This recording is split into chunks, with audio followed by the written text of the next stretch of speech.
Okay, this was intended for this coming Tuesday. To. So, set B na po tayo.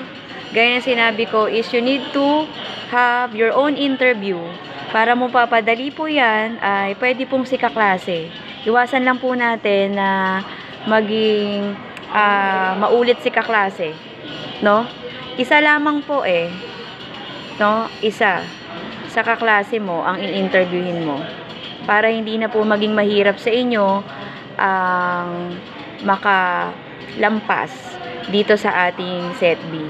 So, ang katanungan po, no, na nakapaloob na aking mapapanood, na sasabihin at aantayin ang sagot ng mapapanood ko, ay tungkol po ito sa kung papaano po nila, number 1, una, papaano mo, no, pinapahalagahan ang pagiging scholar ng bayan sa isang institusyon na tulad na UDM.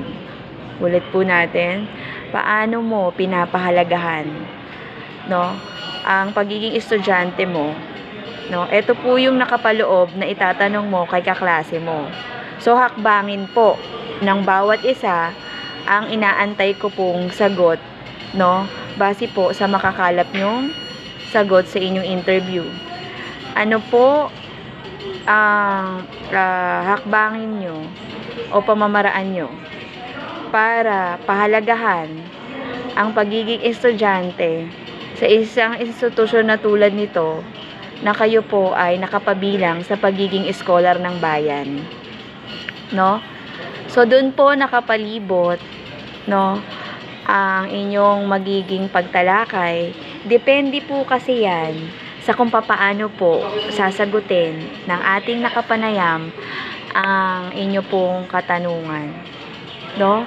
So, tingnan po natin ang inyong social skills, no, kung meron po yang kalidad, no, at matatawag ba nating excelente, na kapag po naman tayo naman ang kukuha ng isang panayam sa kapwa natin kaklase.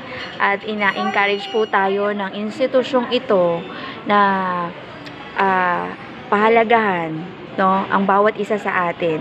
At kahit papaano sa pagpapahalagang ito po yung hakbangin, susukatin po natin kung paano po sasagutin ng isang kaklase po na tulad mo na mag-aaral bilang isang scholar ng bayan.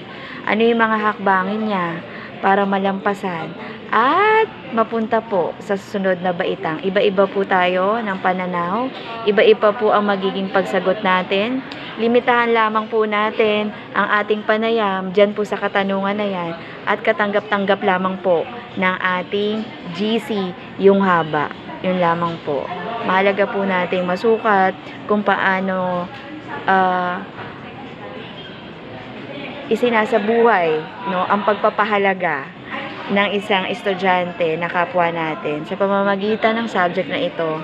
Panahon po na para po magkaroon po tayo ng isang pagsaliksik, no? Maikli ang pagsaliksik through interview na ang mga estudyante dito ay may kalidad at matatawag na excelente dahil they have their own pamamaraan. At yung pamamaraan na yon, salamat na marami. Meron pang natira? Meron pang isa po. Kakarating lang po magsasagot. Oh, sige. Meron akong paano yan? Ikaw na lang alis ka na ba? Hindi naman po. Oo, sige. Ikaw na lang iwan mo dito kay ate. Thank you, Marby. Kompleto attendance natin? Hindi po, ma'am. Nasa likod po yung mga... Hindi pa? Walang answer. Oo, hindi ko kalaka yung laptop ko. Thank you, anak. At naputol ako. Ayoko na mag-ulit. So, yun lamang. Thank you.